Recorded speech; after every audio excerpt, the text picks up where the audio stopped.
Alright, well, hello YouTube. It's me, Dewey. I'm back on the bikes. We got a nice day here, out riding. Unfortunately, we have some cars in front of us, but we're on a fun little road just outside of Wilsonville, which is a suburb of Portland.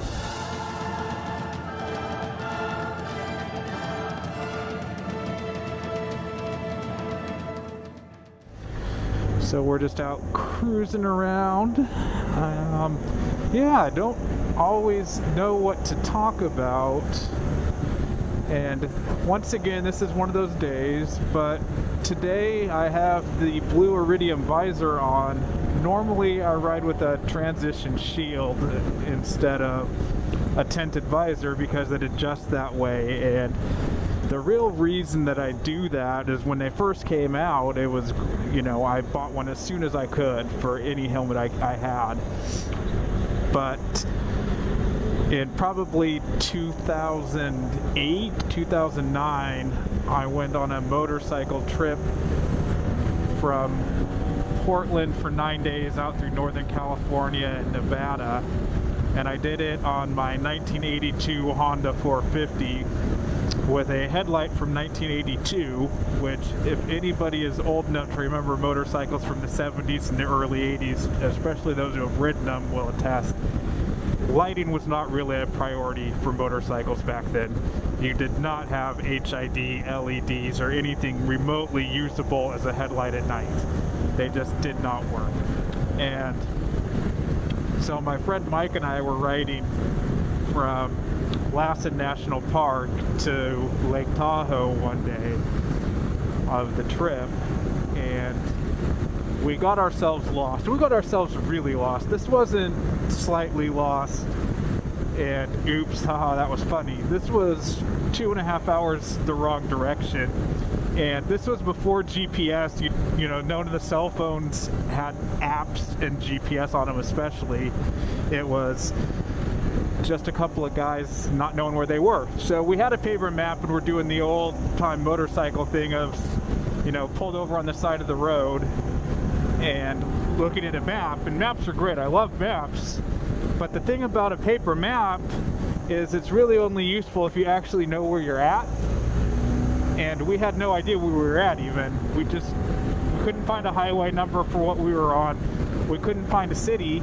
So we're standing in the middle of the desert on the side of the road trying to figure out where we went wrong, because we knew where we were coming from, where we were trying to go to, and trying to figure out what in the world we might have missed and where this turn was.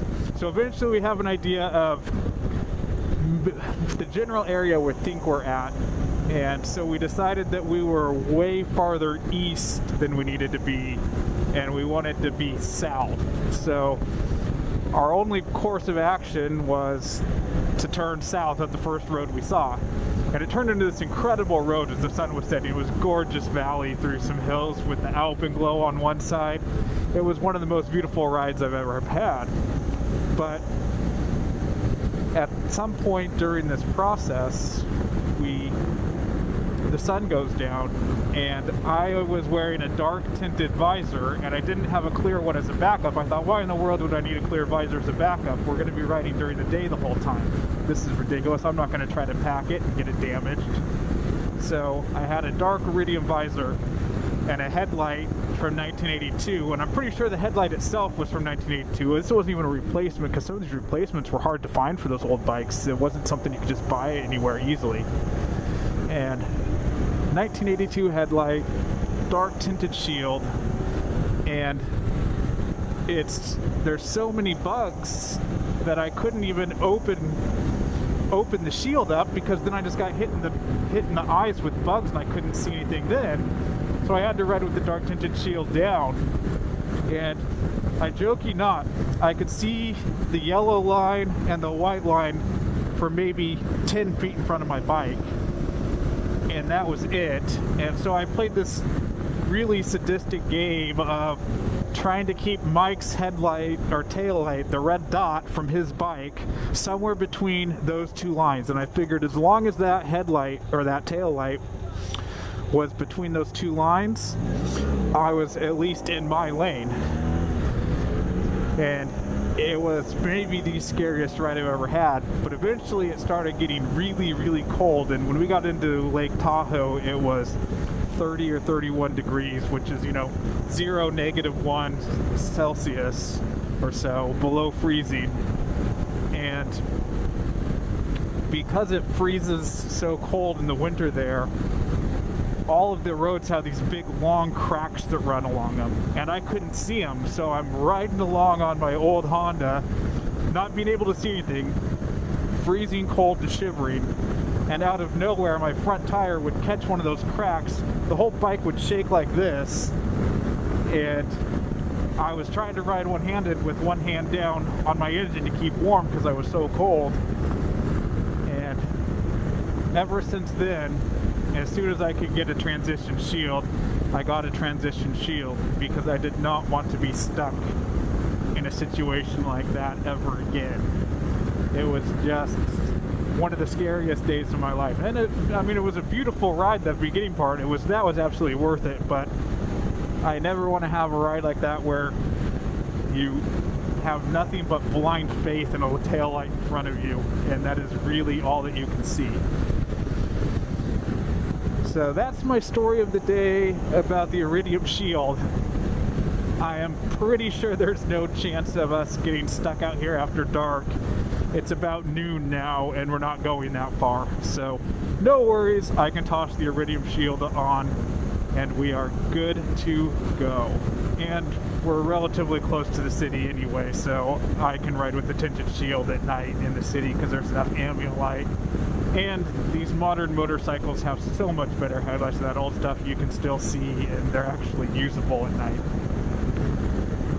So that was my story about the ride into Tahoe.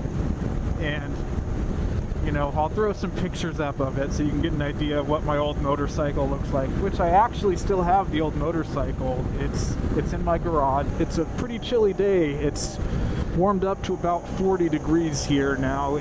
When I got up this morning at my house, all of the roofs were frosted over and the roads were still a little damp from all the condensation and the frost, but it's warmed up a little bit, but it's still chilly. But I'm pretty comfortable, actually. Probably more comfortable than Rick. Rick has himself a heated jacket because he's fancy and a bit of a pansy. Well, I might have to edit that out. Rick's not a pansy. But unfortunately for Rick, he went to plug it in and the cord, he hadn't used it on this motorcycle yet, and the cord didn't reach. So one of the things we're going to do while we're out riding is stop at the Triumph dealer here and check on some cabling for him, and hopefully he can find something that's going to work out for him.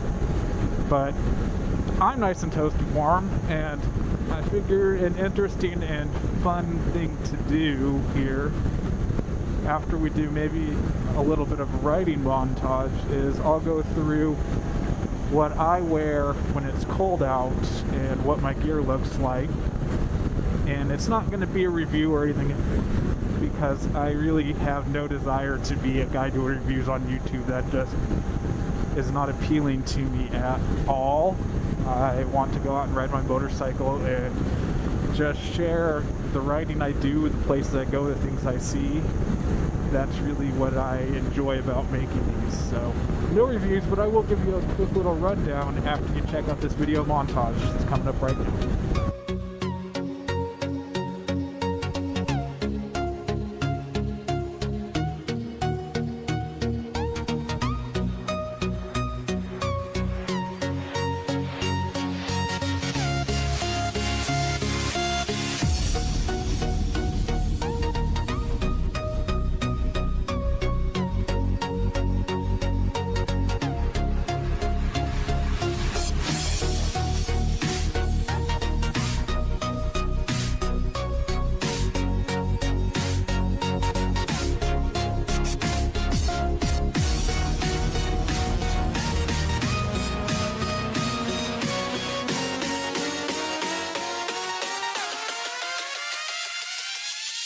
Alright, well, I hope you enjoyed that little bit of riding. We sure had a lot of fun doing that.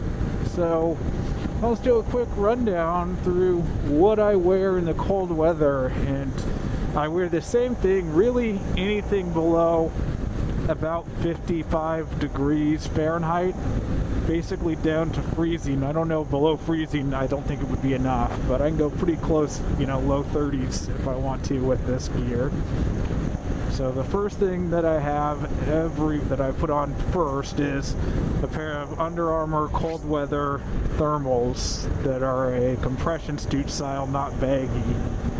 For my legs, that is all other than some wool socks that I do, and it is enough with my riding pants.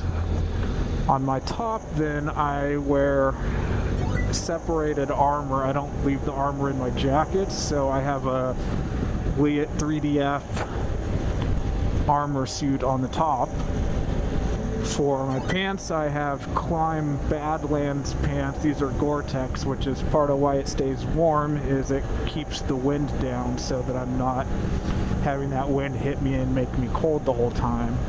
Over my upper Armour, I wear an Bauer Ignite Lite jacket, and this is the best jacket. I bought it years and years ago. They stopped making it, and they may actually be making a new one. If they are, I'll put a link to it. I don't know if it's exactly the same as the one that I have, but this Ignite Lite jacket is a synthetic. It's not down, which is good because that way if it gets a little bit wet, it still can insulate you a little bit. But it's a lightweight insulation, so it's not heavy and bulky, which is what you really want under your motorcycle gear, because the whole idea is that you want to have layers of air that give you that air barrier that warms up and it keeps the warm air there. So if you wear something that's too bulky, all that happens is your outside motorcycle gear just compresses it and it doesn't insulate all that much. So having a nice light but insulated layer keeps that airspace there without it being crushed. Then over that, I wear my GoreTex liner for my jacket. That really keeps all the wind off, and that's another important step in keeping yourself warm, is keeping the wind off. Then for my jacket, I have a Rev'It Defender GTX. This is a first generation one. They've changed it a little since then. Some of the new stuff is the GoreTex outer. It doesn't have the liner, which I kind of wish I had, but sometimes I like having this. It really depends, because in the summer it's really nice to not have to worry about having all that heat stick in because it's a little cooler. Then I wear a polar buff, which is a real nice thing to have. It's a wind-stopping polar fleece sewed onto the bottom of a buff, so it keeps my neck warm and keeps trapping the heat. And that's another bit, is if it traps you around the collar real good, then that heat can't get out of there and escape, so it stays in your jacket and keeps you warm. Boots are Sidi Adventure GoreTex. So with all of that GoreTex layers on, that's what really keeps me warm. And then the last piece of the puzzle is my gloves, which are a Refrigiwear brand, which they do kind of industrial use stuff. And I got these years ago and they were $9 of all things. And they're waterproof and insulated. They're not a motorcycle glove, but they're abrasion and slash proof gloves for industrial use, and they're padded.